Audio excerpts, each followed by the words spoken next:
கர்த்தருடைய பரிசுத்த நாமத்துக்கு ஸ்தோத்திரம் உண்டாவதாக. இந்த அருமையான மாலை வேளையிலே ஆண்டவருடைய வார்த்தையை தியானிக்கும்படி தேவன் அந்த கிருபைக்காக நாம் நன்றி செலுத்துவோம். அனுதினமும் இந்த ஸ்ட்ரீட்ல இணைந்து ஊழியம் செய்கிறார் சகோதர சகோதரிகள் மற்றும் எஃப்எம் மூலம் ஆண்டவருடைய வார்த்தையை கேட்ட சகோதரிகள், கேட்டுக்கொண்டிருக்கிற சகோதரிகள் அனைவருக்கும் இயேசு கிறிஸ்துவின் நாமத்தினால் நாம் வாழ்த்துக்கள் தெரிவித்துக் கொள்கிறேன். ஒவ்வொரு நாளும் நாம் சத்தியத்தை அறிந்து வருகிறோம். இந்த நாளிலும் கூட ஒரு சில காரியங்களை நாம் தியானிப்போம். சத்தியத்தை அறியுங்கள், சத்தியம் உங்களை விடுதலையாக்கும். எல்லாருக்கும் தெரிஞ்ச அருமையான விஷயம்.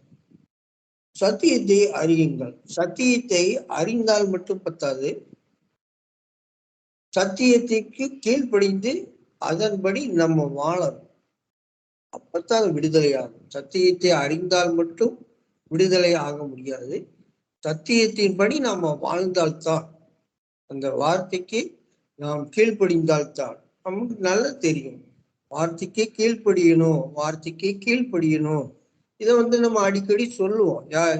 எல்லார்கிட்டையும் நம்ம சொல்லுவோம். சபையில இருக்கிற விசுவாசிகிட்ட சொல்லுவோம், எல்லார்கிட்டையும் நம்ம சொல்லுவோம். கண்டிப்பா அது உண்மையான வார்த்தை தானே.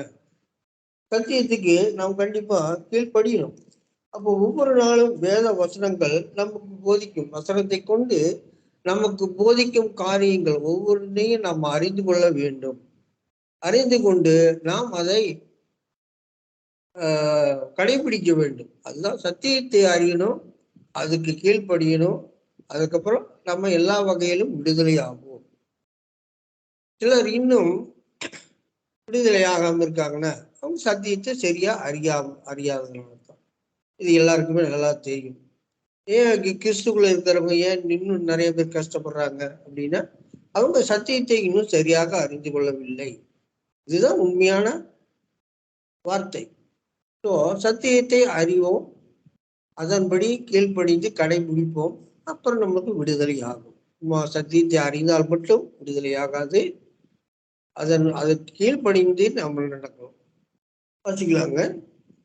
இந்த நாளிலும் கூட ரோமர் 3:20, ரோமர் 3வது அதிகாரம் 20வது வசனத்திலிருந்து 24 வரைக்கும் வசிக்கிறாங்க. இப்படி இருக்க பாவத்தை அறிகிற அறிவு நியாய பிரமாணத்தினால் வருகிறபடியால், பாவத்தை அறிகிற அறிவு நியாய பிரமாணத்தினால் வருகிறபடியால் எந்த மனுஷனும் நியாய பிரமாணத்தின் கிரியினாலே தேவனுக்கு முன்பாக நீதிமானாக்கப்படுவதில்லை. பாவத்தை அறிகிற அறிவு நியாய பிரமாணத்தினால் வருகிறபடியால். அப்ப நியாய பிரமாணம் எதற்காக கொடுக்கப்பட்டது? நல்லா நமக்கு எல்லாத்துக்கும் தெரியும். பழைய ஏற்பாட்டில எல்லாரும் அக்கிரமத்திலையும் அநியாயத்திலையும் வேசித்தனத்திலையும் பொல்லாப்பான காரியங்களிலும் ஈடுபட்டு இருந்தாங்க. அவங்களுக்காக கொடுக்கப்பட்டதுதான் அந்த நியாய பிரமாணம். அப்ப பாவத்தை அறிகிற அறிவு நியாய பிரமாணத்தில் வருகிறபடியால் எந்த மனுஷனும் நியாய பிரமாணத்தின் கிரியினாலே தேவனுக்கு முன்பாக நீதிமான் ஆக்கப்படுவது இல்லை. நியாய பிரமாணத்தின் கிரியைகள் நம்ம நல்லா தெளிவா தெரிந்து கொள்ளணும். வார்த்தைக்கு கீழ்ப்படிக்கணும். சத்தியத்தை அறியுங்கள், சத்தியம் நம்மளை விடுதலை ஆக்கும்.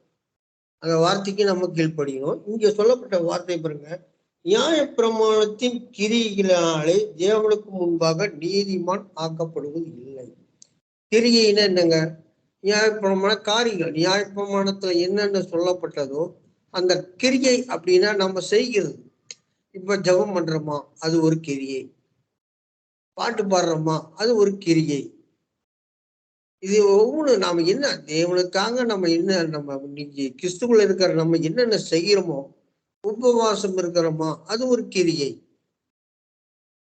அப்ப நியாய பிரமாணத்துல இந்த மாதிரி பாவங்களுக்காக பலி செலுத்தப்பட்டது, காணிக்கை, தசம பாகம், விருத்த சேதனம், ஓய்வு நாள் வேலை செய்யக்கூடாது, இந்த மாதிரி அநேக கட்டளைகள் கொடுக்கப்பட்டிருந்தது. அதான் இந்த வசனம் நமக்கு தெளிவாக சொல்கிறது. நியாய பிரமாணத்தினால் வருகிறபடியா இப்படி இருக்க பாவத்தை அறிகிற அறிவு நியாய பிரமாணத்தினால் வருகிறபடியால் எந்த மனுஷனும் நியாய பிரமாணத்தின் கிரியினாலே தேவனுக்கு முன்பாக நீதிமான் ஆக முடியாது. நியாயப்பிரமாண கிரியை எதுவா இருந்தாலும் அதுல ஒரு சில காரியங்கள் தான் இன்னைக்கு முக்கியமா ஒரு சில சகோதரர்கள் செஞ்சிட்டு இருக்காங்க. நியாயப்பிரமாண கிரியைகளை செய்யறாங்க, அறியாமல் செய்யறாங்க, சில பேர் அறிந்தும் செய்யறாங்க. ஆனாலும் வேத வசனத்தை வெளிப்படுத்த வேண்டியது நமக்கு கொடுக்கப்பட்ட கடமை. நம்ம இன்னைக்கு ஊழியம் செய்யறோம். சில வசனங்களை மறைத்து சில வசனங்களை மட்டும் நாம போதித்தால் அது ஊழியம் அல்ல. அப்போ ஆண்டவருடைய வார்த்தை வேத வசனத்தின் மூலம் நாம் பகிரங்கமாக சொல்ல வேண்டும். நியாயப்பிரமாணத்தினால் ஒருவனும் தேவனுக்கு முன்பாக நீதிமான் ஆக்கப்படுவது இல்லை. சரி, நம்ம இன்னைக்கு நம்ம சில கிரியைகள் இன்னைக்கு நம்ம எல்லாமே நாம பண்ணிட்டு இருக்கோம். இன்னைக்கு உபவாசம் இருக்கிறோம், ஜெபம் பண்றோம், அப்புறம் நிறைய காரியங்கள் விருத்தி சேதனம் பண்றது இல்லை, காணிக்கை தசம் பாகம் இதையெல்லாம் நமக்கு செய்யறதுனால நமக்கு கிருபை பெற முடியாதுங்க. எந்த மனுஷனும் நியாயப்பிரமாணத்தின் கிரிகளினாலே தேவனுக்கு முன்பாக நீதிமான் ஆக்கப்படுவது இல்லை. அப்ப நாம நீதிமானாய் வாழணுமா இல்ல அநீதிமானாய் வாழணுமா என்பதை நம்மளே டிசைட் பண்ணிக்க வேண்டியதான். ஏன்னா யாருடைய விசுவாசத்துக்கும் யாருமே அதிகாரி கிடையாது. இப்ப நான் என்ன இந்த வசனத்துக்கு நான் கீழ்ப்படிந்தன நான் நீதிமான், நான் கீழ்ப்படியின்னு அநீதிமான். அது யாராவது கேட்க முடியுமா? கேட்க முடியாது. யாராவது சொல்லலாம், எனக்கு பிரதர் நீங்க இது தப்பு பிரதர் அப்படின்னு சொல்லலாம். அதுக்கு நமக்கு உரிமை கொடுக்கப்பட்டிருக்கிறது. ஆண்டவர் சீசர்களை அனுப்பும்போது கட்டளை கொடுத்து அனுப்பினார். இன்னைக்கு நாம் அவரால் அழைக்கப்பட்டவர்கள், அவருக்கு பாத்திரராக நாம் இன்னைக்கு இருக்கிறோம். அவருக்கு பாத்திரராக அவரை போல ஊழியம் செய்யக்கூடிய ஒரு ஸ்தானத்துல ஆண்டவர் நம்மளை நிறுத்தி இருக்கார். அதை காப்பாத்திக்கணும். நம்ம நீதிமானாய் வாழணுமா அநீதிமானாய் வாழணுமா? நீதிமானாய் வாழணும்னா நியாயப்பிரமாண கிரிகைகளை செய்யக்கூடாது. செஞ்சா எல்லாமே செய்யணும். 600 சில்லற கட்டளைகள் இருக்கு. லேவியராக மின்னாகமத்தை எடுத்து பார்த்தா தெரியும். அது இன்னைக்கு ஊழியத்துல இருக்கிறவங்களுக்கு கண்டிப்பா நல்லா தெரியும். ஏன்னா பழைய ஏற்பாடு நல்லா படிச்சிருப்பாங்க, கண்டிப்பா தெரியும். ஆனா கடைபிடிக்க முடியாது. அதனாலதான் ஆண்டவர் சொல்றாரு, நியாயப்பிரமாணத்தினால ஒருவனும் நீதிமான் ஆக முடியாது. நியாயப்பிரமாண கிரியைகளினால நீங்க பலி செலுத்தினாலும் சரி, காணிக்கை செலுத்தினாலும் சரி, நீங்க உபவாசம் இருந்தாலும் சரி, உபவாசம் நல்லது, அது உடம்புக்கு நல்லது. இதெல்லாம் ஒரு கிரியை. நம்ம இதெல்லாம் பண்ணுனா ஆண்டவருடைய கிருபை கிடைக்கும்னு நாம் நினைக்கிறோம், கிடைக்காது.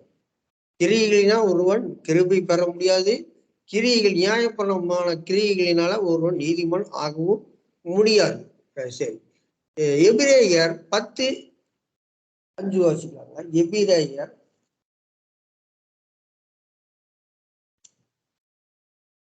எபிரேயர் 10வது அதிகாரம் 5வது வசனத்திலிருந்து 8வது வசனம் வரைக்கும் வாசிக்கிறாங்க. அவர் உலகத்தில், எபிரேயர் 10:5-8. ஓகே. ஆகையால் அவர் உலகத்தில் பிரவேசிக்கும் போது, ஆண்டவராய் இயேசு கிறிஸ்து இந்த உலகத்தில பிரவேசிக்கும் பொழுது, இந்த உலகத்திற்கு வரும் பொழுது, அவர் மானிடனாக, நம்மளை போல ஒரு மானிடனாக இந்த உலகத்தில் பிரவேசிக்கும் பொழுது பலியையும் காணிக்கையையும் விரும்பவில்லை. ஒரு சரீரத்தை எனக்கு ஆயத்தம் பண்ணினீர். இதாகிட்ட சொல்ற வார்த்தை இது. அவர் உலகத்தில் பிரவேசிக்கும் போது பலியையும் காணிக்கையும் விரும்பவில்லை. ஒரு சரீரத்தை எனக்கு ஆயத்தம் பண்ணினீர். சர்வாங்க தகன பலிகளும் பாவ நிவாரண பலிகளும் உமக்கு பிரியமானது அல்ல என்று. அந்த வசனத்தை நாம் நல்லா நோட் பண்ணும். சத்தியத்தை அறியுங்கள், சத்தியம் உங்களை விடுதலையாக்கும். அவர் உலகத்தில் பிரவேசிக்கும் போது பலியையும் காணிக்கையும் அவர் விரும்பவில்லை. ஒரு சரீரத்தை எனக்கு ஆயத்தம் பண்ணினீர். சர்வாங்க தகன பலிகளும் பாவ நிவாரண பலிகளும் உமக்கு பிரியமானது அல்ல என்றேன். அப்பொழுது நான் தேவனே, உம்முடைய சித்தத்தின்படி செய்ய இதோ வருகிறேன், புஸ்தக சூழலில் என்னை குறித்து எழுதியிருக்கிறது என்று சொன்னேன் என்றார். நியாய பிரமாணத்தின்படி செலுத்தப்பட்டு வருகிற அந்த வார்த்தைய நம்ம நல்லா புரிஞ்சுக்கணும். ஏன்னா இதுக்கு முன்னாடி ஒரு வசனம் என்ன பார்த்தோம்? நியாயப்பிரமாண கிரிகளினால் ஒருவன் நீதிமான் ஆவது இல்லை அப்படின்னு நம்ம வாசிச்சோம். இங்க பாருங்க, நியாயப்பிரமாணத்தின்படி செலுத்தப்பட்டு வருகிற பலிகளை குறித்து மேற்சொல்லியபடி பலிகளையும் காணிக்கையையும் சர்வாங்க தகன பலிகளையும் பாவ நிவாரண பலிகளையும் நீர் விரும்பவில்லை, அவைகள் உமக்கு பிரியமானது அல்ல என்று சொன்ன பின்பு, இப்ப நியாய பிரமாணத்தின்படி செலுத்தப்பட்டு வருகிற காரியங்கள் என்னென்ன? பலிகள், சர்வாங்க தகன பலிகள், அதோட என்ன? காணிக்கை. அப்ப அந்த நியாய காணிக்கை என்பது என்ன? நியாய பிரமாணத்தின் கிரியை. நியாய பிரமாணத்தின் கிரியைக்காரர் யாவரும் சாபத்திற்கு உட்பட்டவர்கள். இப்ப நம்ம சாபத்துக்கு ஆளாகலாமா வேண்டாமா? நான் இருந்தேன் இந்த 1 வருஷத்துக்கு முன்னாடி இந்த சாபத்தில் காணிக்க வாங்கி அந்த சாபத்துல இருந்தேன். நான் விடுதலை ஆகிட்டேன். ஏன்னா சத்தியத்தை அறிந்தேன், அதற்கு கீழ்ப்படிந்தேன், என்னை மாற்றிக்கொண்டேன். ஆகவே ஆண்டவர் ஒவ்வொரு நாளும் வந்து நான் அடிக்கடி இந்த வார்த்தைய நான் சொல்லணும் அப்படிங்கிறதுக்காக இது இல்லை. ஆனா ஆண்டவர் வந்து சொல்ல வைப்பார். எத்தனையோ செய்திகளை பேசும்போது இந்த செய்தியும் நம்ம, ஏன்னா நம்மளை வந்து இந்த ஊழியத்துக்கு நம்மளால ஒண்ணும் கிடையாதுங்க. இந்த ஊழியத்தை நான் தாங்குறேன் அப்படின்னு யாருமே சொல்ல முடியாது. இந்த ஊழியத்தை ஆண்டவராகிய இயேசு கிறிஸ்து அவருதான் தாங்குறாரு. இதுதான் உண்மை. இந்த ஊழியத்தை நம்ம எத்தனை வருஷம் பண்ணினாலும் அந்த நம்ம செய்யற ஊழியத்தை தாங்குவது யாருங்க? ஆண்டவராகிய இயேசு கிறிஸ்து. அப்ப இன்னைக்கு அவர் சொன்ன வார்த்தைகளுக்கு நாம் கீழ்ப்படியணும். அப்பதான் நம்ம விடுதலையாகும். சத்தியத்தை அறிந்தால் மட்டும் பத்தாது. நியாயப்பிரமாணத்தின் கிரியைக்காரர் யாவரும் சாபத்திற்கு உட்பட்டவர்கள். வேதவசம் தெளிவா சொல்லுது. இங்க என்ன சொல்லுது? நியாயப்பிரமாணத்தின்படி செலுத்தப்பட்டு வருகிற காணிக்கை, பலி செலுத்துறது இல்லை, சர்வாங்க தகன பலியும் செலுத்துறது இல்லை, பாவ நிவாரண பலியும் நாம செலுத்துறது இல்லை. இதெல்லாம் ஓகே, அதெல்லாம் வந்து நியாயப்பிரமாண கிரி. அதுல காணிக்கைன்னு ஒண்ணு இருக்கு பாத்தீங்களா? இந்த பலிகளை மட்டும் நம்ம செலுத்துறது இல்லை, ஆனா காணிக்கையில மட்டும் என்ன பண்றோம்? செலுத்துறோம். அப்போ அந்த காணிக்கைங்கிறது நியாயப்பிரமாண கிரியை அப்படிங்கிறது வேத வசனம் நமக்கு தெளிவா சொல்லுது. நியாயப்பிரமாண கிரியைகளினால ஒருவன் நீதிமன் ஆக முடியாது என்று நமக்கு சொல்லுது. ஆனால் சத்தியத்தை அறியுங்கள், சத்தியம் உங்களை விடுதலையாக்குங்கிற வார்த்தையை சொல்லிட்டு அந்த காணிக்கையை வாங்கினா எப்படி விடுதலை ஆக முடியும்? எப்படி நீதிமானம் ஆக முடியும்? இம்பாசிபிள், முடியாது. அதே எபிரேயர் 5 தான் எபிரேயர் 5:1 வாசிக்கிறாங்க. எபிரேயர் 5:1 பாருங்க, வேத வசனங்கள் தாங்க. அதுதாங்க சத்தியத்தை அறியணும். அன்றையும் மனுஷரில் தெரிந்து கொள்ளப்பட்ட எந்த பிரதான ஆசாரியனும் பாவங்களுக்காக காணிக்கைகளையும் பலிகளையும் செலுத்தும்படி. எதுக்காக காணிக்கை செலுத்தினாங்க? பாவங்களுக்காக. அன்றையும் மனுஷரில், பழைய ஏற்பாட்டுல அன்றையும் மனுஷரில் தெரிந்து கொள்ளப்பட்ட எந்த பிரதான ஆசாரியனும். மனுஷரில் தெரிந்து கொள்ளப்பட்ட ஆசாரியன் யாருங்க? நியாயப்பிரமாணத்துல இருந்தவன். நம் ஆண்டவராக இயேசு கிறிஸ்து யார் தெரிந்து கொண்டார்? பிதா தெரிந்து கொண்டார் ஆசாரியராக. ஆனா மோசையின் மூலம் அவங்கள ஆசாரியரானாங்க. ஆனா பிதாவின் மூலம் ஆண்டவராக இயேசு கிறிஸ்து தான் ஆசாரியனானார். அதனால்தான் அன்றைக்கு மனுஷரில் தெரிந்து கொள்ளப்பட்ட, அன்னைக்கு அதாவது பழைய ஏற்பாட்டில் ஆசாரிய ஊழியம் செய்தவர்கள், அவர்கள் எந்த பிரதான ஆசாரியனும் பாவங்களுக்காக காணிக்கைகளையும், எதுக்குங்க? பாவங்களுக்காக காணிக்கைகளையும் பலிகளையும் செலுத்தும்படி. இன்னைக்கு நமக்கு பாவம் இருக்கா?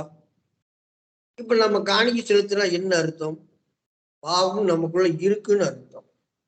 அந்த வேத வசனத்தை நீங்களே தியானம் பண்ணுங்க. நான் சொல்றதுக்காக நீங்க ஏத்துக்க வேண்டாம். நீங்க அந்த வசனத்தை கண்டிப்பா உங்களுக்கு ஆண்டவர் நல்ல ஞானத்தை கொடுத்திருக்காரு, பரிசுத்த ஆவியை கொடுத்திருக்காரு. பிரதான ஆசாரியன் பாவங்களுக்காக காணிக்கைகளையும் பலிகளையும் செலுத்தும்படி மனுஷருக்காக தேவ காரியங்களை பற்றி நியமிக்கப்பட்டிருக்கிறான். அன்னைக்கு நியமிக்கப்பட்டார்கள். லேவி கோத்திரத்தை சேர்ந்த ஆசார ஆரோன் வம்சத்தார். அவங்க மனுஷரால் நியமிக்கப்பட்ட ஆசாரியர்கள். அவங்க என்ன பண்ணாங்க? அந்த ஆசாரியன் பாவங்களுக்காக காணிக்கைகளையும், பாவங்களுக்காக நம்ம இன்னைக்கு என்ன சொல்றோம்? ஆண்டவராக இயேசு கிறிஸ்து நம்முடைய பாவங்களுக்காக மரித்தார். இந்த நியாய பிரமாணத்துக்காக மரித்தாருங்கிறது நிறைய பேருக்கு தெரியாது. ஆனா எதுக்காக மரித்தாருன்னு கேளுங்க, எல்லாரும் சொல்லுவாங்க நம்ம பாவத்துக்காக மரிச்சார். இது மெயினா எல்லாத்துக்கும் மனசுல பதிஞ்சிருக்கும். சரி, பாவத்துக்காக மரிச்சிட்டாரு, நம்ம கிட்ட பாவம் இல்லை, அப்புறம் எதுக்கு நம்ம காணிக்கை கொடுக்கணும்? அப்ப காணிக்கை கொடுத்தா என்ன அர்த்தம்? நம்ம கிட்ட பாவம் இருக்குதுன்னு யோசிச்சுப்பாரு. எல்லாருக்கும் பரிசுத்த ஆவியானவர் இருக்காரு, கண்டிப்பா விளங்க செய்வார். அப்ப மனுஷருக்காக தேவ காரியங்களை பற்றி அன்னைக்கு நியமிக்கப்பட்டாங்க. அன்னைக்கு மோசேயுடைய காலத்துல என்னங்க, லேவி கோத்திரத்தை சேர்ந்தவங்க ஆசாரியராக இருந்தாங்க. பாவங்களுக்காக பலிகளையும் காணிக்கைகளையும் செலுத்தினாங்க. இன்னைக்கு நம்ம இடத்துல பாவம் இல்லை. ஆண்டவராக இயேசு கிறிஸ்து நம்முடைய பாவங்களுக்காகவும் அக்கிரமங்களுக்காகவும் அவர் கல்வாரி சிலையில ரத்தம் சிந்தினார் அப்படின்னு நம்ம வாசிக்கிறோம். அது நாம நம்புறது உண்மையானால், அதை ஏற்றுக்கொள்வது உண்மையானால், இந்த காணிக்கை தசமபாகம் இதையெல்லாம் நாம் செலுத்த வேண்டியதில்லை. ஏனென்றால் அது நியாயப்பிரமாண கிரியை. நியாயப்பிரமாண கிரியைகளினால் ஒருவன் நீதிமான் ஆக முடியாது. பலிகளும் காணிக்கையையும் பலிகளையும் செலுத்தும்படி. எதுக்காக? பாவங்களுக்காக காணிக்கை செலுத்தினாங்க. இன்னைக்கு நம்ம காணிக்கை செலுத்தினா என்ன அர்த்தம்? நம்ம பாவிகள் என்று அர்த்தம். இன்னொரு வருஷம் வச்சுக்கணும். அதே எபிரேயர் 5 அதே அதிகாரத்துல 5ல் இருந்து வாசிக்கலாங்க. அந்தபடியே கிறிஸ்துவும் பிரதான ஆசாரியாக இருக்கிறதற்கு அன்னைக்கே மனிதர்களால் ஏற்படுத்தப்பட்ட அந்த ஆசாரிய ஊழியம் செய்யறவங்க பாவங்களுக்காக பலிகளையும் காணிக்கைகளையும் செலுத்தினாங்க. ஆனா இன்னைக்கு நம் புதிய உடன்படிக்கையில ஆண்டவரை இயேசு கிருபையின் சத்தியத்துல இன்னைக்கு நாம பயணித்துக் கொண்டிருக்கிறோம். அப்ப அந்தபடியே கிறிஸ்துவும் பிரதான ஆசாரிய ஆகிறதுக்கு தம்மை தாமே உயர்த்தவில்லை. நீர் என்னுடைய குமார்.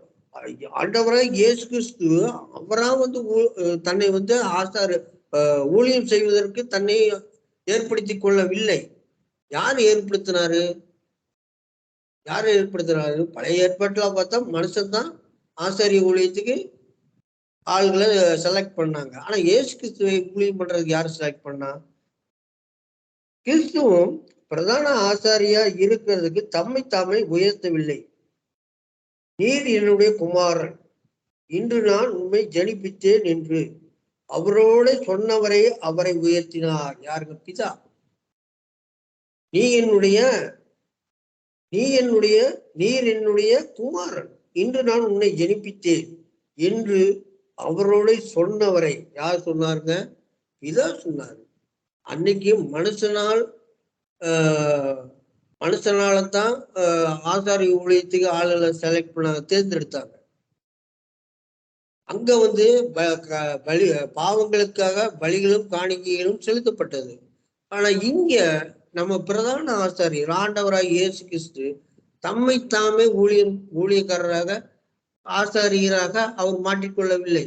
அவரா ஆசாரியர் ஆகவில்லை. யாரு? பிதா. நீர் என்னுடைய குமாரன், இன்று உன்னை உம்மை ஜனிப்பித்தேன் என்று அவரோட சொன்னவரை அவரை உயர்த்தினார். அப்படியே வேறொரு இடத்திலும் நீர் மெல்கிசேதேக்கின் முறையின்படி என்றென்றைக்கும் ஆசாரியராய் இருக்கிறீர் என்று சொல்லியிருக்கிறார். பாருங்க, இதுதான் சத்தியத்தை அறியணும். நாம் சத்தியத்தை அறிந்து கொள்ள வேண்டும். நியாயப்பிரமாண கிரிகளினால ஒருத்தர் நீதிமான் ஆக முடியாது. நியாயப்பிரமாணத்தின்படி செலுத்தப்பட்டு வருகிற பலிகளை குறித்தும் காணிக்கைகள் குறித்தும் அவர் விரும்பவில்லை. காணிக்கை பாவங்களுக்காக செலுத்தப்பட்டதுதான். பாவங்களுக்காக காணிக்கைகளையும் பலிகளையும் செலுத்தும்படி மனுஷருக்காக அன்னைக்கு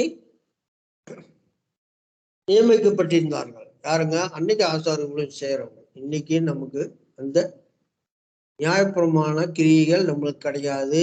இது அறியாமல் தான் அநேகர் காணிக்கை தசமம் வாங்குறாங்க. அது வாங்குற வரைக்கும் யாரும் நீதிமான் ஆக முடியாது, நித்திய ஜீவனை பெற முடியாது. அது 70 வருஷம் ஊழியம் பண்ணாலும், அதாவது 15 வயசுல இருந்து நீங்க 100 வயசு வரைக்கும் ஊழியம் பண்ணாலும் சரி, அந்த காணிக்கை தசம் பாகம் வாங்குற வரைக்கும் நீதிமான் ஆக முடியாது அப்படின்னு நான் சொல்லலைங்க. வேத வசனம் சொல்லுது. இந்த வசனத்தை குறித்து கொள்ளுங்கள். நீங்க அந்த வசனத்தை நீங்க படிச்சு பார்த்தீங்கன்னா அது ஆண்டவர் உங்களுக்கு வெளிப்படுத்துவார். கலாத்தியர் 3:10 வாசிக்கிறாங்க.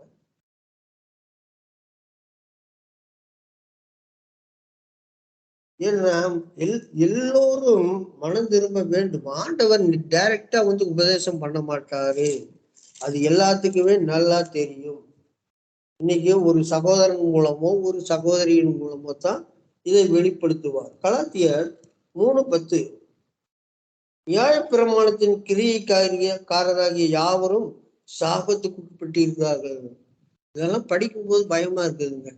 இதெல்லாம் படிச்ச கட்டிதான் நான் பயந்துட்டு, இனி இந்த மாதிரி நம்ம ஊழியம் பண்ணா ஆண்டவர் அந்த நித்திய ஜீவனை பெற முடியாது, நாம சாபத்திற்கு ஆளாகும் அப்படிங்கிற இந்த வசனங்களை எல்லாம் படித்ததுக்கு அப்புறம் தான் மனம் திரும்பினேன். அப்போ ஆண்டவர் சொல்றாங்களா 3:10 நியாயப்பிரமாணத்தின் கிரியைக்காரராகிய யாவரும் சாபத்துக்கு உட்பட்டிருக்கிறார்கள். நியாயப்பிரமாண புஸ்தகத்தில் எழுதப்பட்டவர்கள் எல்லாம் செய்யத்தக்கதாக அவைகளில் நிலைத்திராதவன் எவனோ அவன் சபிக்கப்பட்டவன் என்று எழுதியிருக்கிறது.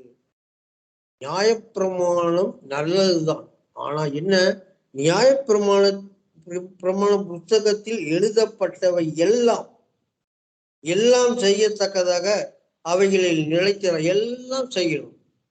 நியாயப்பிரமாணத்தை கொடுக்கப்பட்ட எல்லாவற்றையும் நிலைத்திருக்கணும்னு என்ன செய்யணும்? விருத்த சேதனம் செய்யணும், ஓய்வு நாள்ல வேலை செய்யக்கூடாது, சவத்தை தொடக்கூடாது. நம்ம குடும்பத்துல யாருக்காவது நோய் இருந்ததுன்னா ஊருக்கு வெளியே கொண்டு போய் விட்டுட்டு வரணும், பலிகள் செலுத்தணும். ஆமா, இதுதான் வருஷந்தோறும் பலிகள் செலுத்தணும். ஒரு சின்ன பாவம் பண்ணாலும் பலிகள் செலுத்தணும். இதெல்லாம் நியாயப்பிரமாண கிரிகள். அப்ப அதெல்லாம் விட்டுட்டு ஒரு ஆதாயம், எது ஆதாயமா இருக்குமோ அந்த காணிக்கை தசம் பாகம் பொறுத்தவை இதுகளை மட்டும். ஆனால் இவையெல்லாம் நியாயப்பிரமாண கிரியை ஆண்டவர் வேத வசனத்தின் மூலம் நம்ம சொல்லியிருக்காரு. ஆகவே ஆண்டவராக இயேசு கிறிஸ்து நம்மளை அவருடைய விலையேற பெற்ற ரத்தத்தினால நம்மளை நியாய பிரமாணத்திலிருந்து மீட்டெடுத்து நம்மளை ராஜாக்களாகவும் ஆசாரியர்களாகவும் நம்மளை இன்னைக்கு மாற்றி இருக்கிறார். பழைய ஏற்பாட்டுல செஞ்ச ஊழியம் அது வேற.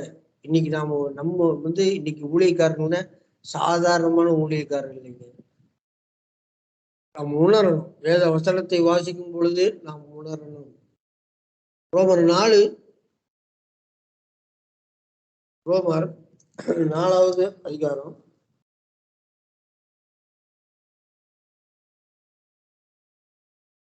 4வது 4வது அதிகாரம் 3, 4, 5. 4வது அதிகாரம் 3வது வசனம், 4வது வசனம், 5வது வசனம். வேத வாக்கியம் என்ன சொல்லுகிறது? ஆபிரகாம் தேவனை விசுவாசித்தான், அது அவனுக்கு நீதியாக எண்ணப்பட்டது என்று சொல்லுகிறது. கிரியை செய்கிறவனுக்கு கூலி கூலி வருகிற கூலி கிருபை என்று எண்ணப்படாமல் கடன் என்று எண்ணப்படும். ஆபிரகாம் தேவனை விசுவாசித்தால் அது அவனுக்கு நீதியாக எண்ணப்பட்டது. கிரியை செய்கிறவனுக்கு வருகிற கூலி கிருபை என்று எண்ணப்படாமல். கிரியை செய்கிறவன், சகோதர சகோதரிகளே நன்றாக தெரிந்து கொள்ளுங்கள். நாம் இன்னைக்கு உபவாசம் பண்ணலாம், நாம மணிக்கணக்கில் ஜெபம் பண்ணலாம், நாம வாரம் நம்ம சபைக்கு போகலாம், தப்பு இல்லை, சபைக்கு போகலாம்.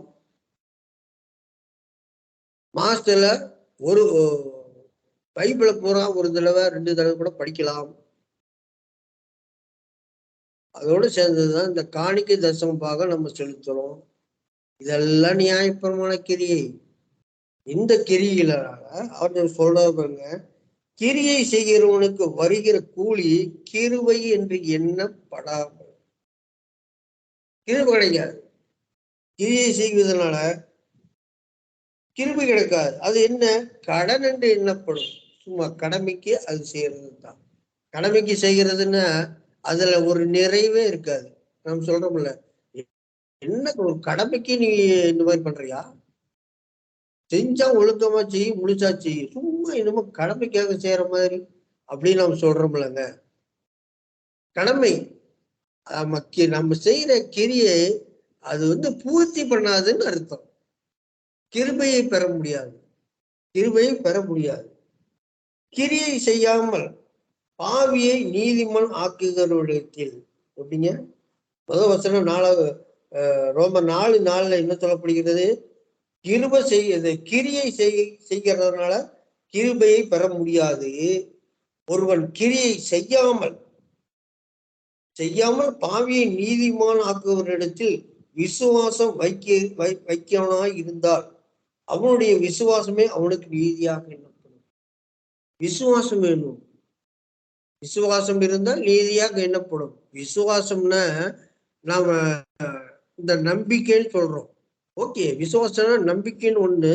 இன்னொன்னு என்ன தெரியுங்களா? விசுவாசம்னா அவருடைய ஆண்டவருடைய வசனத்தை கை கொள்ளணும், வாழ பண்ணணும்.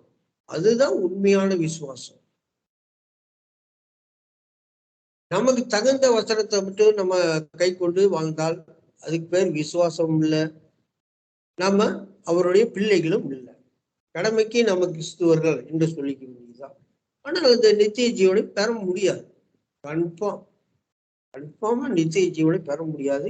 வேத வசனம் நமக்கு தெளிவாக சொல்லப்படுகிறது. யாரையும் தப்பா நினைக்காதீங்க. ஏன்னா இன்னைக்கு கேட்கிற சகோதர சகோதரிகள் அவங்க எல்லாருமே எனக்கு சகோதர சகோதரிகள் தான். யாரும் ஒருவருக்கொருவர் நாம கோபத்தை காட்டினதும் இல்லை, சண்டை பிடிச்சதும் இல்லை, நம்ம பார்த்ததே இல்லை.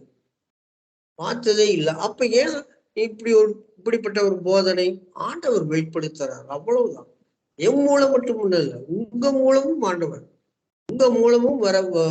உங்கள் மூலம் வருகிற செய்திகளும் ஆண்டவர் தான் வெளிப்படுத்துறாரு. மனுஷன் எம்மாத்திரம்? நம்ம வேத வசனத்தையும் நம்ம வாசிக்கிறோம். அது மட்டும் இல்ல, நாம் மனுஷருக்காக ஊழியம் செய்யக்கூடாது, ஆண்டவருக்காக. அவர் என்ன சொல்றாரோ அந்த வார்த்தையின்படி நாம் செய்பவர்களா இருக்கணும். அந்தபடி கிரியை இல்லாமல் தேவனாலே நீதிமான் என்றெண்ணப்படுகிற மனுஷனுடைய வாக்கியத்தை காண்பிக்கும் பொருட்டு எவர்களுடைய அக்கிரமங்கள் மன்னிக்கப்பட்டதோ, எவர்களுடைய பாவங்கள் மூடப்பட்டதோ அவர்கள் பாக்கியவான்கள். நம்ம கிட்ட பாவம் இல்லை அப்படின்னு சொன்னா நாம அதை நிரூபிக்கணும். அப்ப நம்ம பாக்கியவான்கள். யாருடைய பாவங்கள் மூடப்பட்டதோ, யாரு என்னிடத்துல பாவம் இல்லை என்று நீங்க சொல்றீங்களோ, நீங்கள் இந்த வசனத்தின்படி அதை ஃபாலோ பண்ணும் பொழுது நீங்கள் பாக்கியவான்கள். அப்ப காணிக்கை தசமம் எதுக்காக செலுத்தப்பட்டது? பாவத்திற்காக செலுத்தப்பட்ட வந்த பலிகள், காணிக்கைகள். வேத வசனம் வாசிங்களா? வாசிச்சுமா இல்லைங்களா? அப்ப அந்த காணிக்கை தசமம் வாங்குறது தப்பு, செலுத்துறதும் தப்பு. அது நியாயபரமான கிரியை. அதனாலதான் கிரியினா ஒருவன் கிருபை வர முடியாது. ஒருவன் நீதிமான நியாயப்பிரமாணத்தின் கிரிகளினால ஒருத்தர் நீதிமான் ஆக முடியாது. நியாயப்பிரமாணத்தினால நீதிமான் ஆக முடியாது. ஏன்னா நியாயப்பிரமாணத்தில் இருக்கிறது எல்லாவற்றையும் அதுல நிலைத்திருக்கணும், கடைபிடிக்கணும். அது முடியாதுங்கிறதுனால தான் ஆண்டவராகிய இயேசு கிறிஸ்து நமக்காக அந்த கடனை கட்டி முடிச்சிட்டார். என் பையன் ஒரு லட்ச ரூபாய் கடன் வாங்கியிருக்கான், அவனால கட்ட முடியாதுன்னு எனக்கு தெரியும். நான் என்ன பண்ணுவேன்? நான் கட்டிடுவேன். இந்த 1,00,000 நான் கொடுத்துருவேன். அப்புறம் என் பையன் எதுக்கு போய் அந்த கடன் அந்த 1,00,000 வாங்கின ஆளுகிட்ட அந்த பைனான்ஸ்னு வைங்களேன், அந்த பைனான்ஸ்ல மறுபடியும் என் பையன் கட்ட வேண்டியது இல்லை. அவன் கடனை நான் கட்டிட்டேன். மறுபடியும் அவன் போய் கொடுத்தான்னு வைங்க, அவன் கடன்காரன்னு அர்த்தம் என் பையன். உதாரணமா நம்ம புரிஞ்சுக்கிற வகையில. அப்ப அவன் என் பையன் கிட்ட பைனான்ஸ்காரர் போய் என் பையன் கிட்ட பணம் கட்டாருன்னா என் பையன் என்ன சொல்லுவான்? எங்க அப்பா தான் கொடுத்துட்டாருல்ல, அப்புறம் எதுக்கு என்கிட்ட வந்து கேட்குற? ஐயன் கேட்பானா இல்லைங்களா? நம்ம கடனை முடிச்சுட்டாருங்க சகோதர சகோதரிகளே. நம்ம பட்ட கடன் எல்லாத்தையும் அவர் நிறைவேற்றி முடித்து விட்டார். நம்முடைய கடன் எல்லாம் என்ன தெரியுங்களா? அவருக்கு பணி செய்வதே, அவருக்கு தொண்டு செய்வதே, அவரை மேன்மைப்படுத்துவதே, அவருக்கென்று ஊழியம் செய்வதே நம்மளுடைய கடன். அதற்காகத்தான் நம்மளை அழைத்திருக்காரே தவிர அவர் அழைத்த அழைப்பை விட்டுட்டு நம்ம வேற ஒரு அழைப்பை தேடக்கூடாது. நம்ம சுயநலத்திற்காக நம்ம ஊழியம் செய்யக்கூடாது. சில சபைகளை எல்லாம் அரிசி கொண்டு வா, பருப்பு கொண்டு வா. இந்த கிராமங்கள்ல பாத்தீங்கன்னா ஆடு நிறைய வீட்டுல 2 ஆடு 3 ஆடு வச்சிருப்பாங்க. ஆடு கொண்டு வாம்பாங்க, கொண்டாந்து கொடுத்தாங்கன்னா அதை அப்படியே வித்துருவாங்க. 1000 ரூபாய், 1500 ரூபாய், 2000 கொண்டாந்து கொடுக்கணும். ஆண்டவருக்கு கொடுக்கணும், ஆண்டவருக்கு கொடுக்கணும். ஆனா யாருக்கு தெரியும் இதெல்லாம் தப்புன்னு? யாருக்கு தெரியும்? ஆனா இந்த மாதிரி கொடுத்தது உண்டு. ஆனாலும் அநேகர் இதை அறிந்து கொள்ள வேண்டும். நான் அறிந்து கொண்டதை மற்றவர்களுக்கு நான் சொல்லலைன்னா நான் ஊழியக்காரன் கிடையாது. கேட்கறதும் கேட்கறதும் அது அவங்க இஷ்டம். இன்னைக்கு செய்தியை கேட்கறாங்கலாம் மனம் மாறுறதும் மாறாததும் அவங்க இஷ்டம். அதுல நம்ம தலையிட முடியாது. அதுல நம்ம ஒண்ணுமே பண்ண முடியாது. ஆண்டவர் சொல்றாரு பாருங்க, கிரியை இல்லாமல், ஆண்டவர் எப்படிங்க, ஒருவன் கிரியை செய்யாமல் பாவியை நீதிமான் ஆக்குவரிடத்தில் விசுவாசம் வைக்கிறவனா இருந்தால், விசுவாசம் இருந்தால் போதுங்க, அவனுக்கு அது நீதியாக எண்ணப்படும். நியாயப்பிரமாணத்தினால நீதிமான் ஆக முடியாது. இங்க விசுவாச போது நீதிமான் ஆகலாம். அந்த விசுவாசங்கிறது எப்படி அடுத்த வருஷம் பாருங்க, எவர்களுடைய அக்கிரமங்கள் மன்னிக்கப்பட்டதோ, எவர்களுடைய பாவங்கள் மூடப்பட்டதோ. அப்ப அக்கிரமங்களும் பாவங்களும் நம்ம இன்னைக்கு செய்யறோமா? நாம சொல்லுவோம், நான் யாருக்கும் பாவம் பண்றது இல்லை பிரதர், யாரும் மனசையும் நான் நோகடிக்கிறது இல்லை, யாரையும் நான் காயப்படுத்துறது இல்லை அப்படின்னு சொல்றோம். அது மட்டுமா பாவம்? அது மட்டுமா பாவமான காரியம்? காணிக்கை தசம் பாவங்கிறதும் பாவமான காரியம் தான். வேற வசனம், பாவங்களுக்காக செலுத்தப்பட்டு வருகிற காணிக்கை அதுவும் பாவம்தான். அந்த அந்த யாரு அதுல திருந்துறாங்களோ அவர்கள் பாக்கியவான்கள். யாருடைய எவர்களுடைய பாவங்கள் மூடப்பட்டதோ, யார் அதை உணர்றாங்களோ அவர்கள் பாக்கியவான்கள். எத்தனை பேர் பாக்கியவான்களா நினைக்கிறீங்க? இல்ல பிரதர், ரொம்ப வருஷமா வாங்கிட்டு இருந்தோம் காணிக்க, திடீர்னு இப்படி கஷ்டம்தான். உண்மையிலே கஷ்டம்தான். ஏன்னா நான் அனுபவிச்சேன், கஷ்டம்தான். ஆனாலும் நீங்க ஆண்டவர்கிட்ட கேளுங்க, ஆண்டவரே இப்படி ஒரு சூழ்நிலை எனக்கு கொடுத்துருக்கீங்களே, இது நான் முன்னாடியே அறிஞ்சிருந்தா நான் இந்த காணிக்கை தசம் பாகம் வாங்காம இருந்திருப்பேனே. இத்தனை வருஷம் நான் இந்த வேத வசனத்தை அறியாம நான் வாங்கிட்டேன். இப்ப நான் எப்படி திடீர்னு நான் இதை ஸ்டாப் பண்ண முடியும், நிறுத்த முடியும்? 4 பேர் என்ன சொல்லுவாங்க?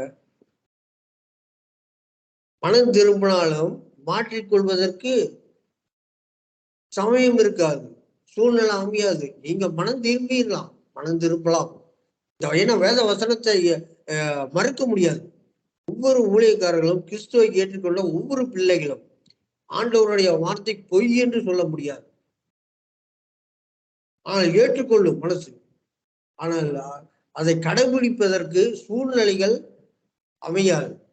ஆண்டவர்கிட்ட கேளுங்க, ஆண்டவரே இப்படிப்பட்ட சூழ்நிலையில நான் இருக்கேன், ஆனா நான் உணர்ற ஆண்டவரே சத்தியத்தின் பிரகாரமாக இந்த காணிக்கை தசம்பாகம் வாங்கக்கூடாதுன்னு ஒரு சகோதரன் மூலம் நீங்க எனக்கு வெளிப்படுத்தினீங்க. வேத வசனத்தை கொண்டு நீங்க சொல்லியிருக்கீங்க. உங்க வசனம் பொய்யாகாது. அதை நான் உறுதியா நான் நம்புறேன். ஏன்னா நான் உங்களை விசுவாசிக்கிறேன் ஆண்டவரே. அதனால உங்க வார்த்தையை நான் நம்புறேன் ஆண்டவரே. ஆனா சூழ்நிலை இந்த மாதிரி இருக்கு ஆண்டவர். கேளுங்க, தப்பு இல்லை. ஏன்னா ஆண்டவர் ஒவ்வொருவரையும் கண்ணோக்கி பார்க்கிறார். நான் ஒரு ஸ்தாபன சபையில இருந்தேன். சத்தியத்தை அறிந்து 1 வருஷமா என்னால அதை விட்டு வர முடியல. ஒரு பக்கம் மனசு உறுத்துது, ஒரு பக்கம் அங்க காணிக்க வாங்குறோம். என்ன பண்றதுன்னு தெரியல. ஆண்டவர் இடத்துல முறையிட்டேன். ஆண்டவர் சூழ்நிலைகளை அழகா அமைத்து கொடுத்து அந்த ஸ்தாபன சபையில இருந்து நான் பிரிந்து வந்து விட்டேன். நீங்க நான் தனிப்பட்ட முறையில ஊழியம் பண்ணிட்டு இருக்கேன். காணிக்கை தசம் பாகம் வாங்காம பொறுத்திரடி நான் வாங்குறது. காணிக்கை தசமா வாங்குறதே இல்லை. அப்போ கவலைப்படாதீங்க. காணிக்கை தசம் பாகம் வாங்குறீங்களா? அதுதாங்க வேத வசனம் வார்த்தை எப்படின்னா, இருபுறமும் கருக்குள்ள பட்டையும் கணுக்களையும் ஊனையும் பிரித்தெடுக்கும். வார்த்தை வரும்போது மனசுக்குள்ள நறுக்கு குத்துவோம். ஏன்னா பேதுரு அன்னைக்கு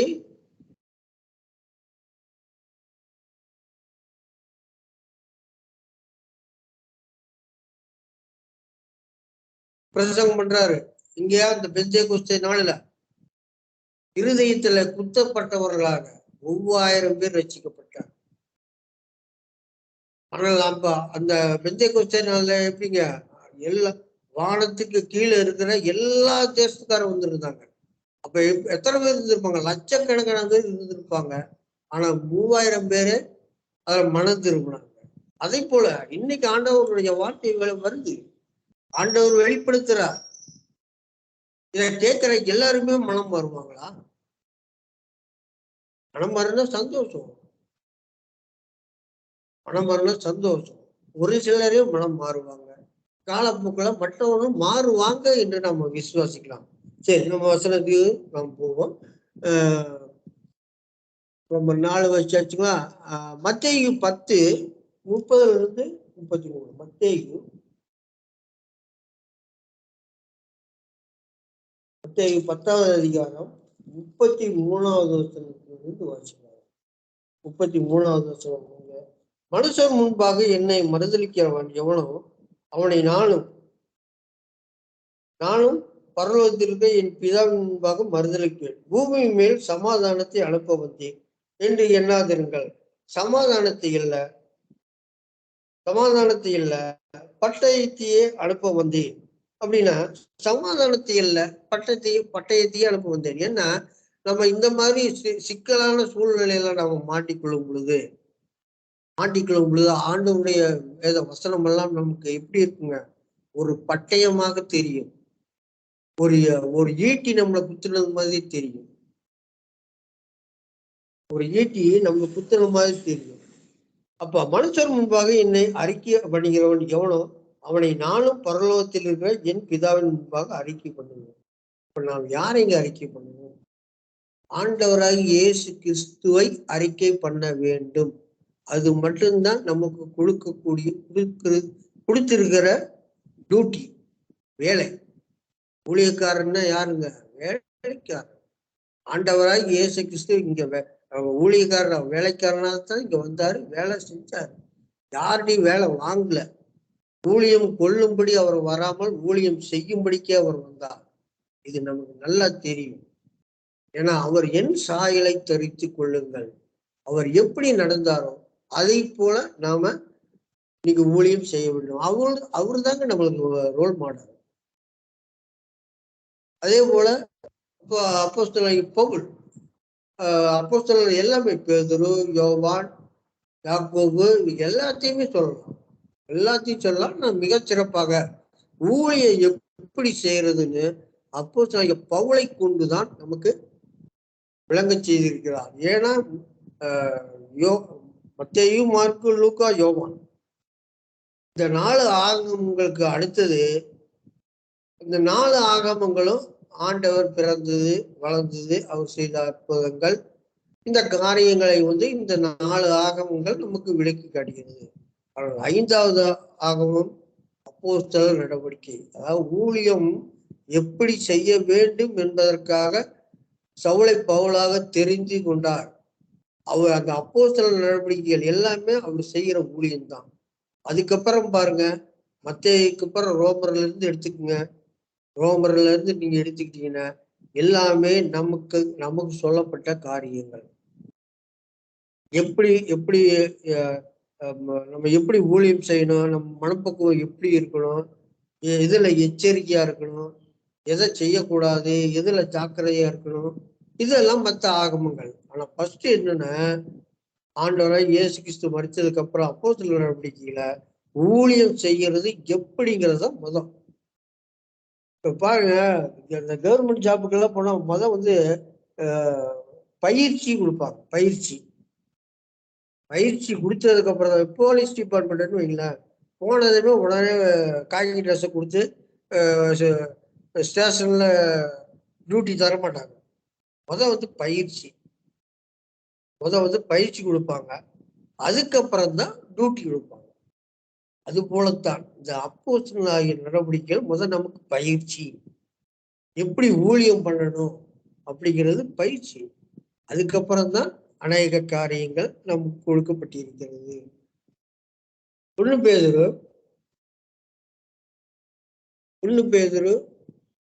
1வது அதிகாரம்.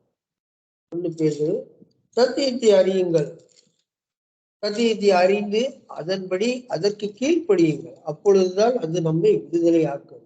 சத்தியத்தை காதால கேட்டா மட்டும் நாம் விடுதலை ஆக முடியாது என்பது நமக்கே, நம் எல்லோருக்குமே நன்றாக தெரியும். 1 பேதுரு 1வது அதிகாரம் 18வது வசனத்திலிருந்து வாசிக்கலாங்க. 18வது வசனம். உங்கள் முன்னோர்களால் பாரம்பரியமாய் நீங்கள் அனுசரித்து வந்த வீணான நடத்தையை நின்று அழிவுள்ள வஸ்துக்களாகிய விண்ணினாலும் பொன்னினாலும் மீட்கப்படாமல் குற்றமில்லாத மாசற்ற ஆட்டுக்குட்டியாக கிறிஸ்துவின் விலையேறப்பெற்ற இரத்தத்தினாலே மீட்கப்பட்டீர்கள் என்று அறிந்திருக்கிறீர்களே. அவர் நம்மளை கௌரவப்படுத்திட்டாருங்க. ஆனா கௌரவமா நாம தான் ஒரு சிலர் வாழ தெரியல. அவரு நம்மள கௌரவப்படுத்தியிருக்காருங்க. எப்படி பாருங்க, அழிவுள்ள வஸ்துக்களாகிய வெள்ளியினாலும் பொன்னினாலும் மீட்கப்படாமல். அப்ப வெள்ளி பொன்னைய விட விலை உயர்ந்தது நம்மளுடைய சரீரம். அந்த வெள்ளியினாலும் பொன்னினாலும் மீட்கப்படாமல் குற்றமில்லாத மாசற்ற ஆட்டுக்குட்டியாகிய கிறிஸ்துவின் விலையேறப்பெற்ற ரத்தத்தினாலே, விலையே கிடையாது அந்த ரத்தத்திற்கு. அப்படி அதை குடிச்சு நம்மளை வாங்கிக்காரு. அப்ப நாம எப்பேற்பட்ட ஒரு பொருள், எந்த ஒரு நீங்க கண்ணுல பாக்குற பொருள் எல்லாத்துக்குமே ஒரு விலை உண்டுங்க. அது டிவி வாங்குறீங்களா 10,000 ரூபாய் 20,000 ரூபாய், பைக் வாங்குறீங்களா 1 லட்சம் 2 லட்சம். இந்த மாதிரி நீங்க எதா இருந்தாலும் நீங்க விலை கொடுத்து வாங்குறீங்க. விலை கொடுத்து வாங்குறது என்ன பண்ணுவோம், வாங்கி பக்கத்துல இருக்கிறவங்களுக்கு கொடுக்குமா, இல்ல நம்ம வீட்டுக்கு எடுத்துட்டு வருவோம்.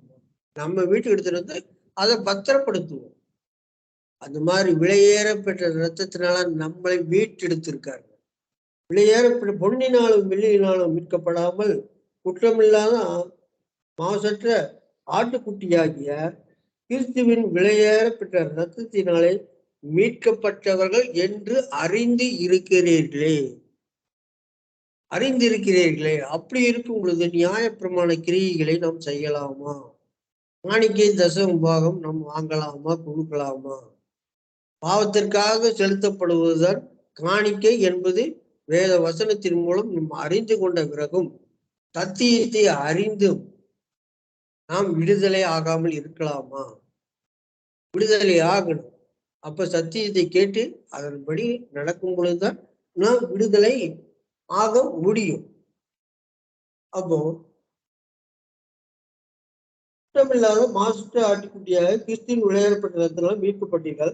அவர் உலக தோற்றத்திற்கு முன்னே குறிக்கப்பட்டவராக இருந்து தமது மூலமாய் தேவன் மேல் விசுவாசமாய் இருக்கிற உங்களுக்காக இந்த கடைசி காலங்களில் வெளிப்பட்டார்.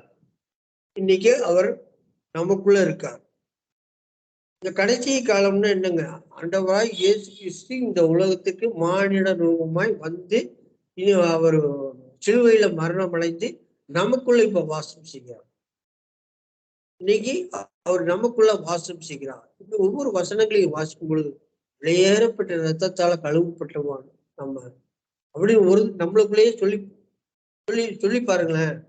நான் வெளியேறப்பட்டவன், வெளியேறப்பட்ட ரத்தத்தினால கழுவப்பட்டவன், நான் நீதிமான், பாவம் என்னை மேற்கொள்ளாது, பாவத்திற்கு நான் ஆளாக மாட்டேன், நியாயப்பிரமாண கிரியைகளை நான் என்னால் செய்ய முடியாது. அதெல்லாம் ஆண்டவராக இயேசு செய்து முடித்து விட்டார். நான் செய்ய வேண்டிய அவசியமே இல்லை. தன்னையே சுகந்த வர்க்கமாக காணிக்கையாக ஒப்பு கொடுத்தார். வேத வசனம் தெளிவா சொல்லுது, தெரியல. அவரையே காணிக்கையே கொடுத்துட்டாரு. நமக்காக எப்படி அவர் நம்முடைய பாவங்களுக்காக அவர் எப்படி சிலுவையில் அறையப்பட்டு நமக்கு பாவம் இல்லாம போனதோ அதை போல நம்ம செலுத்த வேண்டிய காணிக்கை எல்லாம் அவர் செலுத்தி விட்டார். நாம் காணிக்கை செலுத்த வேண்டியதில்லை. அப்ப நாம இந்த கிரியைகளினால் ஆண்டவர் கிருபையை பெற முடியாது. அதுவும் நியாயப்பிரமாண கிரியைக்காரர் யாவரும் சாபத்திற்கு உட்பட்டவர்கள் என்று வேத வசனம் நமக்கு தெளிவாக போதிக்கப்பட்டிருக்கிறது. யாக்கோபு 1 1வது அதிகாரம் 19வது வசனத்திலிருந்து 24வது வசனம் வரைக்கும் வாசிக்கிறாங்க. யாக்கோபு 1:19 ஆகியால் என் பிரியமான சகோதரரே யாவரும் கேட்கிறதுக்கு தீவிரமாயும் பேசுகிறதுக்கு பொறுமையாயும் கோபிக்கிறதுக்கு தாமதமாயும் இருக்க கடவுள்.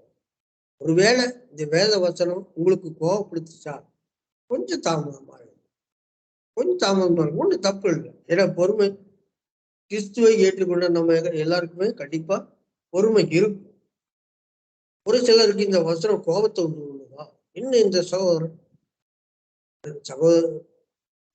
நான் என்னன்னா வேத வசனத்தை தான் நான் எடுத்து காட்டுறேன். இதுல ஏதாவது நான் சொன்னதுல ஏதாவது குறை இருந்தா எங்களுக்கு போன் பண்ணி கேளுங்க. வேத வசனத்தை கொண்டு எங்களுக்கு நீங்க விளக்குங்க. சகோதரர், நீங்க சொன்னது தப்பு, இந்த வசனத்துக்கு இது விளக்கம் அல்ல அப்படின்னு நீங்க வசனத்தை கொண்டு விளக்கம் கொண்டு சொல்லுங்க. அது கரெக்டா இருந்தா நாங்க ஏத்துக்கிறோம். அனைத்தினமும் இந்த வார்த்தை எதுக்குங்க எங்களுக்கு அடிக்கடி வருது? காரணம் என்னன்னா எல்லாரும் மனம் திரும்ப வேண்டும் என்பதற்காக. இதுல பொறாமை எல்லாம் கிடையாது. அவரு காணிட்டு வாங்குறாரு, வீடு கட்டி இருக்காரு, கார் வாங்கியிருக்காரு. உண்மையான சத்தியத்தை உணர்ந்து கொண்டால் இந்த உலக பொருளுக்கு ஆசையே வராது. அது அனுபவிக்கணும். அப்ப ஆண்டவர் சொல்ற பாருங்க, யாக்கோபு 1:9 யாக்கோபு 1:19-24 ஆகையால் என் பிரியமான சகோதரரை யாவரும் கேட்கிறதுக்கு தீவிரமாயும் ஒவ்வொரு நாளும் வேத வசனங்கள் சகோதரி யாரு பேசினாலும் அதை கேட்கறதுக்கு நம்ம தீவிரமா இருக்கணும், கேட்கணும். இந்த சகோதரர் என்ன சொல்றாரு, அந்த சகோதரி என்ன சொல்றாங்க, வேத வசனத்தை கொண்டு ஆண்டவர் என்ன போதிக்கிறாரு அப்படின்னு. ஆகியால் என் பிரியமான சகோதரரை யாவரும் கேட்கிறதுக்கு தீவிரமாயும் பேசுகிறதற்கு பொறுமையாயும் கோபிக்கிறதற்கு தாமதமாயும் இருக்க கடவுள். அப்போ நாங்க இப்போ பேசிக்கிறதுக்கு பொறுமையாய் இன்னைக்கு இந்த காணிக்கை தசம்போகம் இதெல்லாம் வாங்கக்கூடாது அப்படிங்கிற ஒரு உணர்வுல வேத வசனத்தை கொண்டு நாங்க உங்ககிட்ட பேசுறோம். பேசும்போது நாங்க எப்படி பேசுறோம்? பொறுமையா பேசுறோம். பொறுமையா பேசணும். யாரா இருந்தாலும் ஆண்டவருடைய வேத வசனத்தை கொண்டு மற்றவங்களுக்கு எடுத்து காட்டும் போது பொறுமையா சொல்லணும். பொறுமையா பேசணும். கோவிப்பதற்கு தாமதமாகும். அவ்வளவு சீக்கிரம் கோவிச்சு கூடாது. என்ன நான் இத்தனை வாட்டி பாருங்க, உதாரணமா எங்கூட ஊழியம் செய்த ஒரு சகோதரர், நான் அந்த 1 வருஷம் ஆச்சு அவர் விட்டு வந்து, இப்ப அவர் மட்டும்தான் அங்க ஊழியம் செய்யறாரு. நான் அவர் கூட இணையறது இல்ல. நான் இன்னைக்கு வரைக்கும் இடையில அப்பப்போ போன் போட்டு அவருக்கு வேத வசனத்தை சொல்லிட்டே இருப்பேன். அவரு ஒரே வார்த்தை, எல்லாம் எனக்கு தெரியும் பிரதர், நான் 35 வருஷம் ஊழியம் பண்றேன், அதை ஏத்துக்கிற மனப்பக்குவம் இல்லை. அதுக்காக நான் என்ன பண்ணக்கூடாது? கோவப்படக்கூடாது. கோவப்படக்கூடாது. ஏன்னா என்னைக்காவது, அதாவது நம்ம விதைச்சோம்னா அந்த விதை என்னைக்கு இருந்தாலும் அது முளைச்சு வந்தேதான் ஆகும். அது நமக்கு நல்லா தெரியும். நம்ம நிலத்துல ஒரு விதை விதைக்கிறோம். இப்ப எங்காவது காஞ்ச பூமியில விதை கிடந்ததுன்னு வைங்களேன், ஈரம் இல்லாததுனால அது முளைக்காது. ஆனால் ஏதோ ஒரு மழை வந்தா உடனே அது முளைக்கும். ஏன்னா அந்த விதை காஞ்சு போனாலும் தன் பலனை இழக்காது. எத்தனை வருஷம் ஆனாலும் சரிங்க, விதையோட தகுதியே நல்லா தெரியும். நம்ம எல்லாத்துக்குமே ஒரு விதைய நீங்க எத்தனை வருஷம் வேணாலும் வீட்டுல வச்சிருங்க. அத்தனை வருஷம் கழிச்சு நீங்க ஒரு 10 வருஷமா 20 வருஷமா கழிச்சு அந்த அந்த நீங்க எடுத்து வச்ச விதைய மறுபடியும் மண்ணில போடுங்க, அது உடனே முளைக்கும். அப்ப என்னன்னா, அது விதை எப்பவுமே அது விதை என்பது பழுதற்றது. எப்பவுமே அது விளையக்கூடியதுதான். நாம நம்ம என்ன பண்ணுங்க, ஆகையால் பிரியமான சகோதரரே, கேட்கிறதுக்கு தீவிரமாயும் பேசுகிறதுக்கு பொறுமையாயும் கோபிக்கிறதுக்கு தாமதமாயும் இருக்க கடவுள். ஒருவேளை நீங்க கோச்சிக்கிறீங்களா?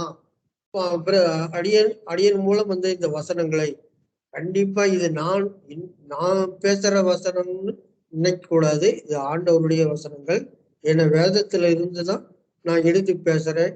தனிப்பட்ட முறையில நான் ஏதோ ஒரு புஸ்தகத்தை எழுதி அதை நான் வாசித்து கொண்டு இருக்கவில்லை. வேதாகமத்தை வச்சுதான் நான் வாசிட்டு இருக்கேன். ஒருவேளை உங்களுக்கு ஏதாவது கோபம் இருந்தா சற்று பொறுமையா இருங்க. கண்டிப்பா ஆண்டவர் நமக்கு வெளிப்படுத்துவார். ஏன்னா எல்லாரும் மனம் திரும்ப வேண்டும்.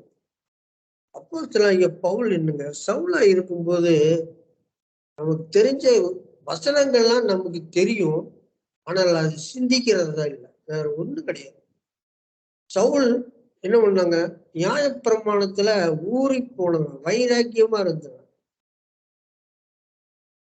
யூதர்களை எல்லாம் சிறை பிடித்தான், சிறையில அடைச்சான், சவுக்கால அடிச்சான். ஆண்டவராகிய இயேசு கிறிஸ்து, சவுளே சவுளே என்னை ஏன் துன்பப்படுத்துகிறாய் அப்படின்னு கேட்டார். ஏன்னா அவருடைய பிள்ளைகளை அடித்தால் அவரை அடிப்பதை போல் வேத வசனங்கள், உங்களை யாராவது தூசித்தார்களால் அதை என்னையே தூசித்தார்கள். வேத வசனம் நமக்கு தெளிவாக சொல்லப்பட்டிருக்கிறது. அதனால நம்ம என்ன பண்ணணும், வேத வசனம் வருதா கேளுங்க, கேளுங்க. அப்போ பவுல் எப்படி அவரு சொல்றாருங்க, ஆமாப்பா, ஊழியம் செய்யும் போது அவர் சொல்றாரு, ஆமா நான் ஒரு காலத்தான் இப்படித்தான் இருந்தேன், எல்லாத்தையும் கொடுமை பண்ணேன், எல்லாத்தையும் அடிச்சேன், கொலை செஞ்சேன், எல்லாம் பண்ணினேன். இன்னைக்கு ஆண்டவருக்கு என்ன நான் தெரிந்து கொள்ளப்பட்டது, ஆண்டவர் என்ன தெரிந்து கொண்டார், நான் விசுவாசம் வைத்தேன், இன்னைக்கு நான் அவருக்கு வைராக்கியமும் ஊழியம் பண்றேன். அவரை யோசிச்சு பாருங்க. உதாரணமே அவருதான். எப்படி ஊழியம் செய்யணும் அப்படிங்கிற எல்லாத்துக்குமே அவருதான் உதாரணம். மனுஷனுடைய கோபம் தேவனுடைய நீதியை நடக்க மாட்டாது. ஒரு வசனத்தை, ஒரு உண்மையான வசனத்தை கோபத்தினால அதை நம்ம ஏத்துக்கலைன்னு வைங்களேன், நம்ம ஏத்துக்கலைன்னா நம்ம நடவடிக்கையே ஆண்டவருக்கு பிடிக்காது, ஆண்டவருக்கு அது உகந்ததா இருக்காது. அப்போ அந்த கோபம் தேவனுடைய நீதியை நடப்பிக்காது. நீங்க கோபப்பட்டு இந்த வேத வசனத்துக்கு செவி கொடுக்காம நீங்க கோபப்பட்டீங்கன்னு வைங்க, கண்டிப்பா நீங்க நீதிமான ஆகவே முடியாது என்று வேத வசனம் நீதியை நடப்பிக்க மாட்டாதே. நீங்க நீதியை நடக்க முடியாது. வேத வசனத்தை ஏற்க மறுத்து கோபித்துக் கொண்டால் கண்டிப்பா நீதியை நடப்பிக்க முடியாது. ஆகையால் நீங்கள் எல்லாவித அழுக்கையும், அன்பான சகோதர சகோதரிகளை, நீங்கள் எல்லாவித அழுக்கையும் கொடிய துர்க்குணத்தையும் ஒழித்து விட்டு உங்கள் உள்ளத்தில் நாட்டப்பட்டதாயும் உங்கள் ஆத்துமாக்களை ரட்சிக்க உள்ளதுமாய் இருக்கிற வசனத்தை சாந்தமாய் ஏற்றுக்கொள்ளுங்கள். வசனத்தை சாந்தமாய் ஏற்றுக்கொள்ளுங்கள். வேத வசனம், ஆண்டவருடைய வசனம் தேனிலும் இனிமையானது. அவருடைய வார்த்தை அவருடைய உபதேசம் என்னுடைய நுகம் மிருதுவாயும் லகுவாயும் இருக்கிறது. வேத வசனம் நமக்கு தெளிவாக சொல்லப்பட்டிருக்கிறது. அப்ப நாம எப்படிங்க வேத வசனத்திற்கு நாம் செவி கொடுப்பவர்களாக இருக்க வேண்டும். நாம் எல்லாவித அழுக்கையும் கொடிய துர்க்குணத்தையும் ஒழித்து விட்டு உள்ளத்திலே நாட்டப்பட்டதாய் உறுதியா உங்கள் ஆத்துமாக்களை ஆத்துமா ரட்சிக்கப்பட வேண்டும். சத்தியம் அறியாதவர்கள் ஆத்துமாவை பத்தி அவங்களுக்கு தெரியாது. புறஜாதிகளுக்கு சத்தியத்தை கிறிஸ்துவை அறியாதவர்களுக்கு, கிறிஸ்துக்குள்ள வராதவங்களுக்கு இந்த ஆத்மாவை பத்தி தெரியாது. ஆனா இன்னைக்கு நமக்கு நல்லா தெரியும். மாமிசம் வேற, ஆத்மா வேற, பரிசுத்த ஆவி வேற. அப்ப இன்னைக்கு இந்த நம்ம ஆத்மாவை நம்ம தெரிஞ்சு வச்சிருக்கோம், நமக்குள்ள அந்த ஆத்மா. அப்ப ஆத்மாக்களை ரட்சிக்க ஆத்மா விடுதலை ஆக வேண்டும். ஆத்மா விடுதலை ஆக வேண்டும். விடுதலை ஆக வேண்டும் என்றால் ஆண்டவருடைய வார்த்தையின்படி நடக்கணும், அதை செவி கொடுக்கணும், அதை கேட்கணும். அப்புறம் அதுக்கு கீழ்ப்படிஞ்சு நடப்பவர்களாக நாம் இருக்க வேண்டும். சகோதர சகோதரி, இந்த வேத வசனங்களை எல்லாம் நீங்க நோட் பண்ணி பாருங்க. வசனத்துல ஏதேனும் நான் தவறா சொல்லியிருந்தா எனக்கு போன் பண்ணி கேளுங்க. என்னுடைய நம்பர் சிஸ்டர்கிட்ட இருக்கு, யார்கிட்ட வேணா கேட்கலாம். ஸ்கைப்ல இணைந்திருக்கிற சகோதரர்கள் யார்கிட்ட வேணாலும் நீங்கள் கேட்கலாம். 2 கொரிந்தியர் 9வது அதிகாரம்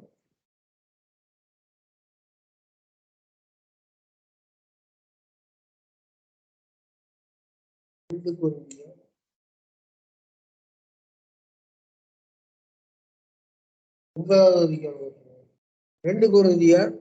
9வது அதிகாரம் 8-10 3 வருஷம் வச்சுக்கலாங்க. மேலும் நீங்கள் எல்லாவற்றிலும் எப்பொழுதும் சம்பூர்ணம் உடையவர்களாயும், ஆண்டவர் சொல்ற எல்லாம் நமக்கு ஆண்டவரா அட்வைஸும் பண்றாரு, எப்படி நடந்துக்கணும், இந்த ஆத்மாவை எப்படி காப்பாத்திக்கணும். நியாய பிரமாண கிரிகளை நம்ம செய்ய வேண்டியதில்லை. பாவத்துக்காக செலுத்தப்பட்டு வருகிறத காணிக்கை தசமம் போக இருந்தா, அதனால அந்த கிரிகளை நீங்க செய்ய வேண்டாம். இன்னைக்கு அந்த செய்திகளை வசனத்தை கொண்டு நம்மளுக்கு போதித்திருக்கிறார். போதித்து விட்டு சொல்றாருங்க. இன்னும் 8வது வசனம், மேலும் நீங்கள் எல்லாவற்றிலும் எப்பொழுதும் சம்பூர்ணம் உள்ளவர்களாயும் சகலவித நற்கிரிகளும் பெறுகிறவர்களாகி இருக்கும்படியாக தேவன் உங்களிடத்தில் சகலவித கிருபையும் பெருக செய்ய வல்லவராக இருக்கிறார். அவர் கிருபை, நாம் கிருபையின் மேல் கிருபை பெற்றவர்கள். ஆனா நாம எப்படி இருக்கணும்? எல்லாவற்றிலும் எப்பொழுதும் சம்பூர்ணம் உள்ளவர்களாக இருக்கணும். குறைவே இல்லாம சம்பூர்ணம் உள்ளவர்களாயும் சகலவித நற்கிரிகளும், செய்கிற கிரிகள் நற்கிரிகளா, தேவனுக்கு உகந்த கிரியைகளை நம்ம செய்பவர்களா இருக்கணும். அவருக்கு உகந்த கிரியை என்னங்க? அவருக்கு ஊழியம் செய்வதுதான். அவருக்கென்று ஊழியம் செய்வது, மற்றவர்களுக்கு கொடுப்பது, மற்றவர்கள் இல்லாத ஏழை எளிய மக்களுக்கு கொடுப்பது, சகலவித நற்கிரிகளும் பெறுகிறவருமாயும் இருக்கும்படியாக தேவன் உங்களிடத்தில் சகலவித கிருபையும் பெருக செய்ய வல்லவராய் இருக்கிறார். அவர் பெருக செய்ய வல்லவராய் இருக்கிறார். மாறி இறைத்தான், ஏழைகளுக்கு கொடுத்தார், அவனுடைய நீதி என்றென்றைக்கு நிற்கும். கொடுக்கணுங்க. அவங்கதான் நீதிமான். அவன் தான் நீதிமான். வாங்குறவங்க அநீதிமான். கொடுக்கணும். நீதிமானா கொடுக்கணும். சொல்றாங்களே கொடை வள்ளல் அப்படிங்கிறாங்க. கொடை வள்ளல் என்ன செய்வாங்க?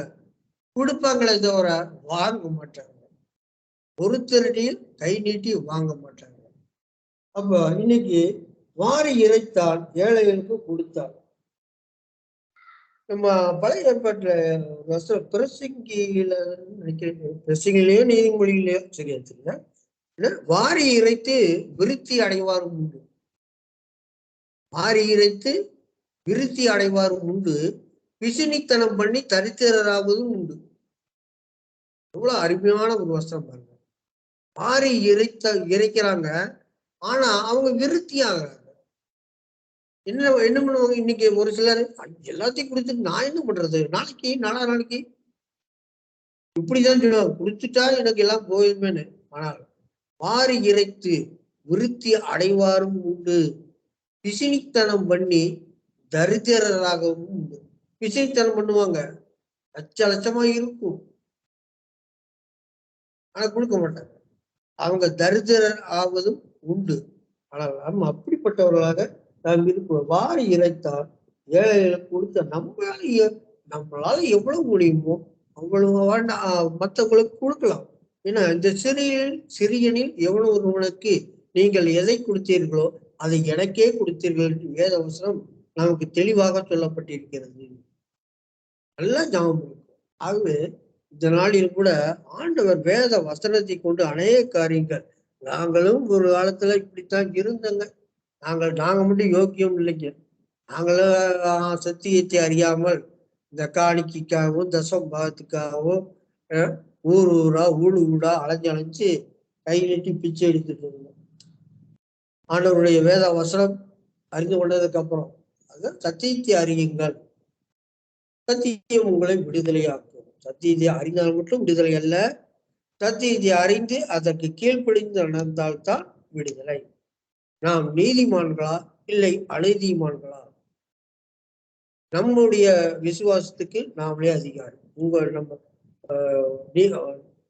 ஜட்ஜ்மெண்ட் அவங்களே புரிஞ்சுக்க வேண்டியதான்.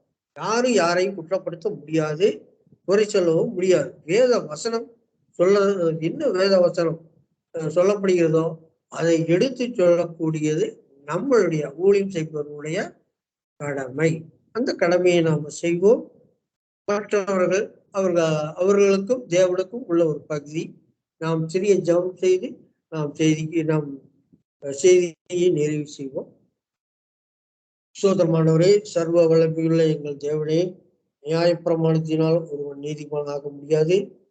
ஆண்டவரே, நியாயப்பிரமாண கிரியைகளுக்கு உட்பட்டவன் சாபத்திற்கு உட்பட்டவன் என்று ஆண்டவரை வேத வசனத்தின் மூலம் நீங்க எங்களுக்கு வெளிப்படுத்தினீங்க. அது மட்டுமல்ல ஆண்டவரை, பாவங்களுக்காக பலிகளும் காணிக்கைகளும் செலுத்தப்பட்டு வந்தது பழைய ஏற்பாட்டின் காலமானது.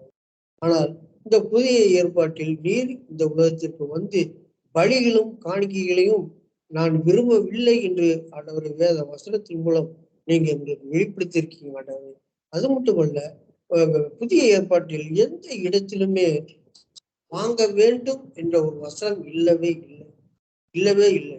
ஆனால் ஒரு இடத்தில் ஒரு சகோதரன் அந்த பலிபீடத்தின் மேல் காணிக்கை செலுத்த போகும் பொழுது ஆண்டவர் சொல்கிறார், நீ போய் உன் சகோதரனிடம் ஒப்புரவாகிவிட்டு வந்து இந்த காணிக்கையை செலுத்து என்று சொன்னார். அந்த வார்த்தை, அந்த வசனம், அந்த வார்த்தை சொல்லப்பட்ட காலம் இது நியாயப்பிரமாண காலம். எங்கே காணிக்கை செலுத்தின அந்த சகோதரன்? பலிபீடத்தின் மீது. பலிபீடம் என்றால் என்ன?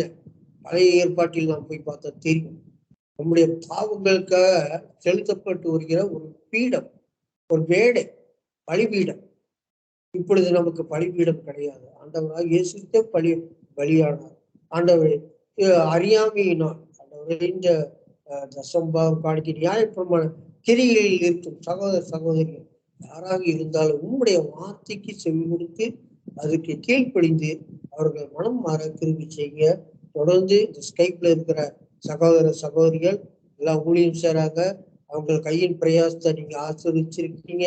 இன்னும் ஆண்டவரே, ஸ்கைப்ல அநேகர் இணைந்து ஊழியம் செய்யவும் ஒருவருக்கொருவர் புத்தி சொல்லவும் ஆண்டவரே நல்ல ஒரு ஐக்கியத்தை பெருகச் செய்ய எப்பவும் மூலம் இன்னைக்கு செய்தியை கேட்டுட்டு இருக்க சகோதர சகோதரிகள் எல்லோரையும் ஆசீர்வதிக்க வழி நடத்துங்க.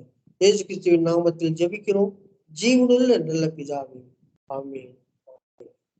என் ஆத்மாவே கர்த்தரை ஸ்தோத்திரி, என் முழு உள்ளமே அவருடைய பரிசுத்த நாமத்தை ஸ்தோத்திரி. என் ஆத்மாவே கர்த்தரை ஸ்தோத்திரி, கர்த்தர் செய்த சகல உபகாரங்களையும் மறவாதே.